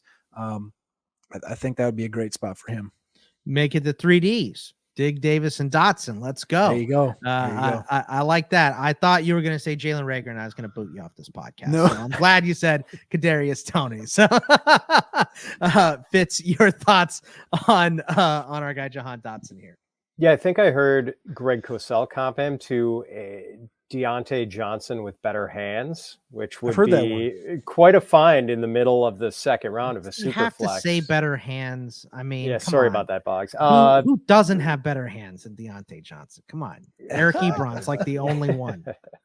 But Dotson does play fast. I mean, I'm up here in Big Ten country, and I saw him torch my Badgers a couple of times on deep balls this past fall. So he is a fast dude, and I like the pick a lot there. I think that's good value. And, I was kind of contemplating him with that Rachaad White pick at 103 or 203. So at 207. Oh, sorry, it's Cody. Or no, it is me. 206. My bad. Yeah. And man, I'm torn. I've got like 3 receivers I like here. And I'm not sure if this is the right call, but I'm going to go with Christian Watson. Take the size while it's there. The size speed combination, really enticing. And what a postseason he has had with his Senior Bowl performance. Apparently voted the best wide receiver at the Senior Bowl, I think, by the cornerbacks who were there. Then goes out and lights it up in the combine. Yeah, the numbers weren't great at North Dakota State, but NFL bloodlines here. And that was kind of a limiting offense, shall we say. So I'm pretty excited about him. It looks like he's going to be a second-round pick. And, taking the opportunity to get this kind of a size-speed combination mid-second. Yeah, with this Megatron-esque relative athletic score and all that good stuff, Cody. I mean, Christian Watson is soaring up draft boards right now, and it would not be surprising to see him go ahead of the likes of Pickens and Dotson and all. I don't think he'll crack that first 6, but I think right after that group, Christian Watson comes in there, and I don't know that there's another player that's moved themselves up higher in the pre-draft process than Christian Watson, right? 100%. The freakish athlete, the best athlete we've seen through this whole process, I would say. Talking to him at the Senior Bowl, he's from Tampa. That's somebody he looks at as Mike Evans, Julio Jones. Those are guys he grew up watching. And I mean, like when he said Julio Jones, I was like, man, I don't think you're that good of an athlete. And then fast forward a month and he tests out like Julio Jones. And I'm just like, oh my gosh. So I'm very excited about him. But again, I think the thing we hear a lot on draft Twitter is people are like, oh, put him in the first round. I saw all the way up to like pick 12 to the Vikings. I've seen all over the first round people talking about him getting mocked in the NFL draft. We got to just slow our roll on the mock for Christian Watson to go round 1. I don't think the NFL is going to have him in round 1 coming from North Dakota State. We do see a similar player in Isaiah Weston from Northern Iowa who does not have the traits that Watson has, but he's very close. He's got the same output, same athleticism, same height, same weight, etc., all that stuff. So I think we just got to slow the roll on Christian Watson, the NFL side. But from fantasy, I love the second-round draft capital. I think anywhere he goes, he's going to play. He's going to start. And I just love the draft pick with Christian Watson. He was next on my list at the wide receiver position as well. All right. Well, you are up again here to pick. So Christian Watson off the board, snapped up 1 pick ahead of you. So who's going to be your 3rd pick in round 2? So I got 3 running backs. I got Zamir, Brees, Kenneth Walker. I feel really good about those athletes. I got 2 receivers and 1 quarterback. I think I got to dip right back into the wide receivers. And for me, it's very close here. These next 2 receivers that are on our board, I think I'm going to go David Bell. I'm going to go David Bell. We got 2 early declares are the guys I'm deciding between. I'm going to go David Bell. He's not the better athlete between the 2, but he broke out earlier at Purdue. He played with Rondale Moore. His comps did not come back terrible. We're talking, there's guys in there, Jawan Jennings, Nuke Hopkins, Anquan Bolden. There's some Farrell Coopers, some Laquan Treadwell's in there. But I think David Bell's going to go on day 2. He's going to get drafted by the NFL. We've seen these guys come in as lesser athletes like a Keenan Allen and still produce. I think he produces well in the middle quadrants. He's going to be a slant god. He's going to be used by the NFL teams. I think he's going to produce better in the NFL than people are expecting. And I'll take him here in round 2. Yeah, PPR monster is what David Yes. Bell is going to be. A guy that gets, a ton of targets and close to 100 receptions if he obviously hits his peak and doesn't burn out. So I do like David Bell. I think in terms of fantasy, it's a fantastic pick. Fitz, what are your thoughts on David Bell? Yeah, I think if you're in a draft with Iowa and Michigan State alumnus, he is going to be well regarded there because he destroyed Iowa for 11 catches, 240 yards, and a touchdown at a time when Iowa was undefeated. I think he did that in Iowa City too, and wrecked MSU for 11 catches, 217 yards, and a touchdown. 93 catches in 11 games this past fall. The dude is productive. So never mind that he ran a 4.65 at the combine or whatever. Like, this dude can play. Yeah. And a lot of those numbers, once these guys start producing, this is why I like the combo more for the stuff like Cody's been talking about. You talk to the athletes, you see a couple of those scores, but at the end of the day, they run around in their underwear, right? It's not film. And I think because it's so late in the process, people put a little too much into these slight separators from the combine versus what you've watched on film the whole time. Plus, the old scout trope of you can't count it twice. We know a guy's fast. You can't count it fast. You can't say he's fast when he runs a fast 40. You already knew he was fast. It was in your board. Don't count it a second time. Guy has good hands. He catches all the balls in the gauntlet. You knew he had good hands. The gauntlet isn't the thing. So getting to hear rumors from GMs, input from the players themselves, and what evaluators in the NFL think is the most useful stuff in the combine, in my opinion. So like that David Bell pick. So Cody, this is your last pick in this, or no, your second to last pick in this draft. David Bell just went. No, it's me. I'm up. You just took David Bell. I don't know why. It's because Pat, you were talking. I thought you took David Bell. So my bad. This is my second to last pick here. I'm going to take Trey McBride out of Colorado State for this team. Sorry. For this team that I already have Jamison Williams for. It's the first tight end off the board. He is the guy, though. I like Greg Dulcich. I think that Jeremy Ruckert is probably a little more complete and pro ready than Trey McBride is, just because he was used so much in the blocking game at Ohio State. Everything that we heard from the combine and the Senior Bowl and everything was Ruckert was an underused guy, but Trey McBride is going to be your pass catching tight end in this class. There's other ones that can turn into it, but I think that McBride is one of the few guys that comes in. You can drop him in, which is a huge thing at tight end. It's so rare that a tight end can be, put in the NFL, dropped in and used immediately. Obviously, this dude's going to get more work on third and longs than third and shorts because he'll probably have a better blocking tight end for whatever team he is drafted to, but he can do it. So if he's asked to do it, I think he can. I would expect a year similar to Pat Freiermuth with more upside his rookie season for Trey McBride. So Cody, was that you exclaiming as I picked Trey McBride? And what do you think of his, what do you think of this pick here? Yes, it was. I was hoping to put the capstone on my team in the next pick with Trey McBride. So I really loved what you did there. I think he's some mixture of Hawkinson and Goddard, but he doesn't quite have the yak of those guys. But he's in that same mold. We have him in the Dynasty rankings plugged in just behind Dawson Knox already, right in there at tight end number 14. So, I like Trey McBride a lot. Obviously, as Evan Civil would say, he's the mother effing Mackey Award winner. Very exciting. 1,100 yards, 90 receptions, 134 targets last year, but just that one touchdown, which is really weird. But again, everyone points to Colorado State. But in years past, what have we seen? Michael Gallup, Olabisi Johnson, Preston Williams. This year it's a tight end. He's going to come in. He's going to produce. He's going to do the damn thing. I like Trey McBride a lot. Yeah. Fitz, your thoughts on Trey McBride? Everything you guys just said. He's the number one pass catching tight end in this class. And I think in tight end premium, he might get pushed up to the bottom of the first round. I wouldn't be surprised to see him go there. So good pick there. So 109, I'm going to go with Sky Moore. Still a couple of wide receivers I like here, but for a guy 4.4 speed, and he's not tiny. Like, he's not big. I think 5'10", 190, like big enough, not a little smurf. And this guy's dangerous, man. He is a fun watch on film.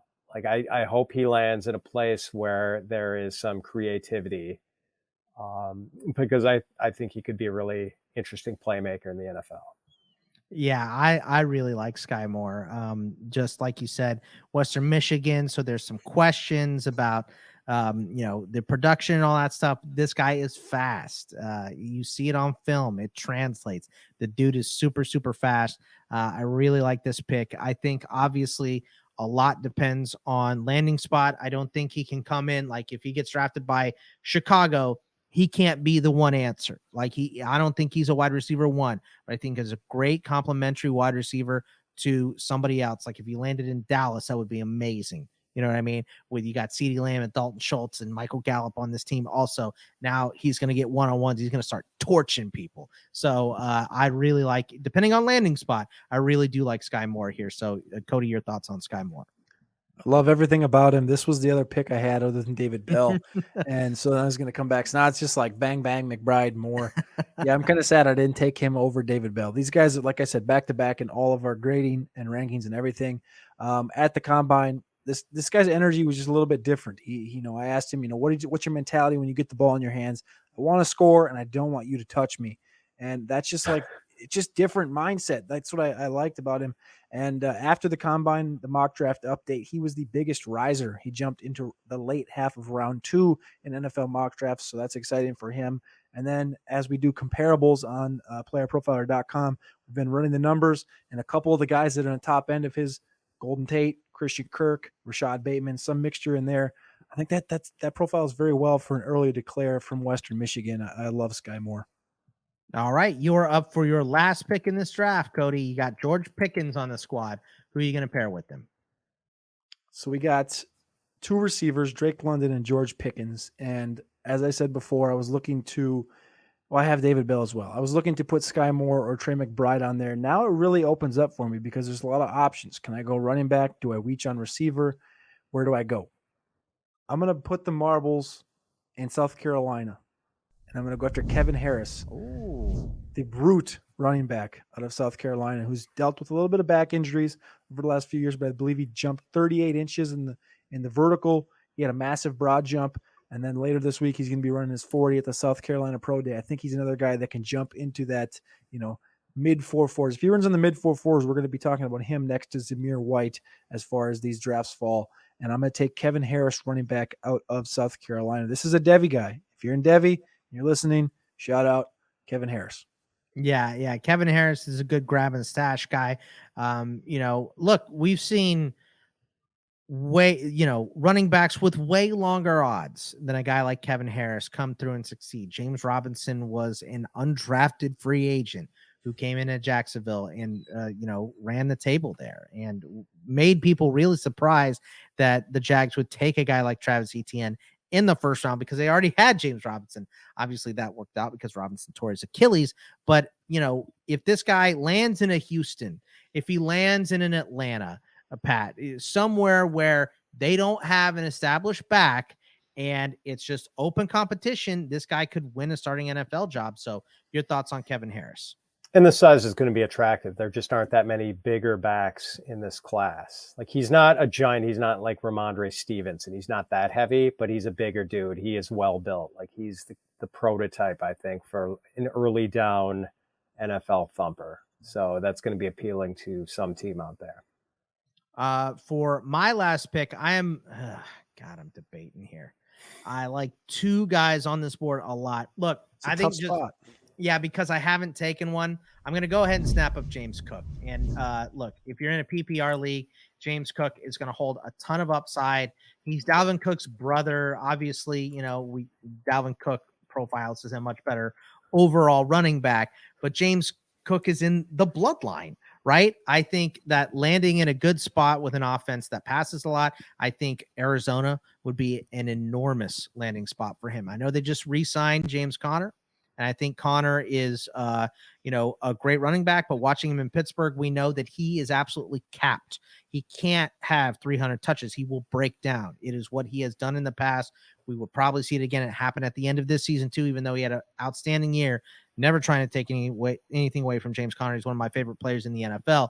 But I think if you compliment a guy like James Cook in there, you can get him some receptions. I think it's going to be great for his overall value, especially if a guy like James Conner goes down. So I think this is a nice RB, 4 on your overall roster with a ton of upside. And I think if he gets some time, he can absolutely earn a starting job. I think a lot like Zamir White, this dude could be a better pro than he was in college. So, Cody, your thoughts on Cook here?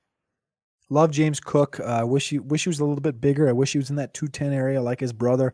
The running style, the play style is exactly like his brother. You would expect no different. It's hard not to see his brother in his mannerisms and how his legs move and how his legs are formed. He's got the same lower body size as his brother.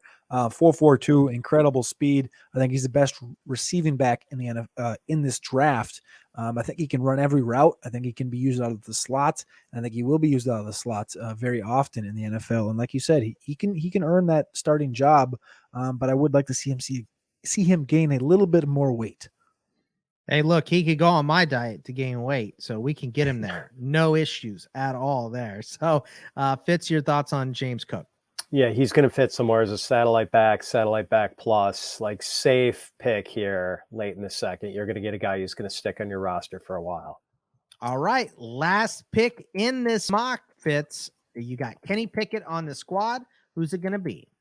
Yeah, so let's close it out with, I'll mention the runner-ups here. Like, can Carson Strong actually slip out of the first couple runs? Yeah, he's going to slip because he's not going to be the pick here. Big arm, but as our mutual friend Alex Dunlap says, Cody, and I'm sure you heard this analogy, it's like a 7-year-old with a fire hose. Like, it's powerful, but you just can't control it. The accuracy just really isn't there sometimes. Damian Pierce, a guy Alex Dunlap really likes, I know, inexplicably did not get the sort of workload at Florida he really deserved. And one of those guys who I would not be surprised to see him hit as one of the better backs in this class. But I'm going to go with Justin Ross here, a guy who, as a sophomore in 2019, was the number 2 receiver, not by much, behind T. Higgins and ahead of Amari Rodgers and I think Cornell Powell. Was he the 4th guy? So yeah, like a big time producer at a terrific program at an early age. And like, I think Ross is kind of flying under the radar this year. So the only issue with Ross is obviously the spinal fusion surgery. Now they've said that he's fine. Obviously, he played last year. He looked good. The initial diagnosis was he's done with football, which, there's a couple of I'm not a big like pre-injury guy, and, guys have injuries, and I understand that, previous injury is the biggest calibrator or whatever to future injury. I understand that. But I don't think I could take him over Mechie, but I do think he is unbelievably underrated here. Yeah. So understandable. I mean, if not for the surgery, though, he's probably going ahead of guys like David Bell and Sky Moore. Yes. Yeah. 100%. I think if no surgery, he's right in there with probably Pickens, right? Like that's right where his draft stock would be. So completely underrated. I'm glad you brought him up here. Cody, your thoughts on Justin Ross and anybody else that you're surprised that didn't make this draft? I would 100% agree. I think he's in that Pickens range if he doesn't have the issues.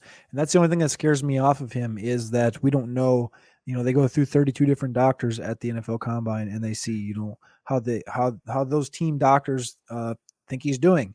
And, 30 of them could fail him. We don't know that. Right. We don't know that stuff right now, especially till then after, down the road. But I love the prospect of Justin Ross. I think he play styles after Devontae Parker. I think that's how he uses his body. I think he, just like all these other guys that especially come from Clemson, the Mike Williamses, he fits right in that scheme, that type of receiver. I enjoyed watching him. I thought he was going to go round 3. I asked him at the Combine, would you like to play with your buddy Trevor Lawrence in the NFL? And he was like, hell yeah. And I was like, that felt like a great spot. Just go to Jacksonville. No, they got to pay Christian Kirk and Zay Jones instead. Ugh. Exactly. And Marvin Jones and Evan Ingram. And it's like, now it's probably not going to happen, but remember when Travis Etienne was going to be a wide receiver there last year too? I mean, remember when Laviska Shenault was a thing? And I mean, it's quite, But anyways, I think Justin Ross is going to be a fantastic NFL receiver. I just hope the medicals come back, and I love the value here. But again, guys that I thought might have went, maybe Brian Robinson. I think Brian Robinson has the body type. I've said this multiple times to Matt. I think he's a guy that's going to come in. He's going to get 200 touches, 200 carries probably from his rookie season, his second season. I think as a guy in fantasy you have to take advantage of is Brian Robinson. I know you're playing for the helmet with Alabama. I think he's probably going to be a day 2 guy. But again, I think he's going to come in 200 touches, 200 carries as a rookie, as a second year is very valuable in fantasy. Him. And then, like you said before, Dameon Pierce is a nice one. I think Alec Pierce is getting some good responses from NFL scouts, and I think he's going to end up being a day 2 guy that we could consider up here. Very athletic wide receiver. I think those are probably 2 guys. Kelvin Austin I love, but again, in fantasy, it's going to be that tougher for a guy like him to trust because he's not on the Tyreek Hill level. So I would say Robinson, probably Alec Pierce are 2 guys that could get bumped up into round 2 eventually. Mechie, like I said, was the only guy. That was the guy I was debating between Cook and Mechie at the end. And I'm also a huge Jalen Tolbert fan. I love watching Jalen Tolbert. Like guy that I think he will surprise people, different skill set, but I think he will surprise people the way that Deontay Johnson did. I think that's like, his production ceiling is somewhere in that neighborhood. But that is going to wrap it up for the Fantasy Pros Dynasty Fantasy Football Podcast for today. We'd like to thank you, Cody. And once again, you can follow him at Carpentier NFL. And please tell everyone where they can find all your work and what do you have coming up in the near future here. You can find me on Twitter at Carpentier NFL, on patreon.com/Carpentier NFL. All my work is over at Player Profiler. Doing NFL Mock Draft 5.0 will be out next weekend. The big board is a accumulation of all NFL mock drafts around the community. You can find that on playerprofiler.com. And I will be coming out with my NFL Draft top 300 prospects in the next coming week. So be on the lookout for that. But I appreciate you guys having me on. This was a blast to run through these 2 rounds with you guys, talk a little free agents. Just again, very, very appreciative of you guys. Well, thank you for coming on, and you can check us as always at Fitz_FF. Fitz, what's coming up for you? Just continued. We're working on a Dynasty kits over at Fantasy Pros. It's going to be out soon. And continuing to track this baseball stuff, Bogman, as you know. Not a lot busy couple of weeks here at Fantasy Pros. Yeah, so many baseball moves, so many football moves in free agency. I am also working on that draft kit. I'll be writing up IDPs for this class, so look for that to come out somewhat soon. Obviously, you can find all my stuff at Bogman Sports, in thisleague.com as well. I've made all of my rank adjustments for baseball right now, which has been crazy, and I will have my NFL rankings for the draft out by the end of this month as well. So lots to work on. The work never stops in the fantasy community. So we will see you guys next week. Take it easy, everybody. Thanks for tuning in to the Fantasy Pros YouTube channel. Don't forget to check out our featured videos. And while you're at it, make sure to follow us on Instagram, Facebook, and Twitter at Fantasy Pros, so you can get the latest news and updates to give you the edge you need in your fantasy league.